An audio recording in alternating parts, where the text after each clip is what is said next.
আসসালামু আলাইকুম ফরিদ সাহেব, কেমন আছেন? ওয়ালাইকুম সালাম। আপনি কেমন আছেন?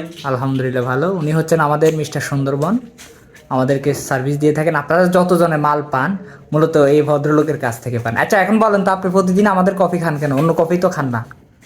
বাহিরের কফি খাইতে ভালো লাগে না, আচ্ছা, যার জন্য এই কফিটা আমার অনেক এটা ভালো লাগে। এটা আসলে এই যে বাইরের কফি খাইলে আপনার যে বিভিন্ন ধরনের সমস্যা হয়, পেটের সমস্যা হয়, এটা খাইলে কি হয়?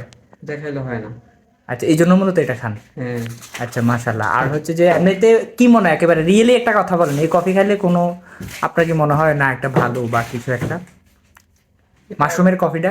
কফিটা খাইলে মনে হয় একটু গ্যাসটা কম হয়, আচ্ছা আচ্ছা, আর ব্যথাটা একটু কম, শরীরে ব্যথাটা একটু শরীর কমে। ব্যথাটা একটু কম। মাশাল্লাহ, ঠিক আছে। তো আপনাকে অসংখ্য ধন্যবাদ, আমাদের মিস্টার ফরিদ সাহেব, আমাদের লাভিং পার্সন। সবাই ওনার জন্য দোয়া করবেন। আল্লাহ হাফেজ।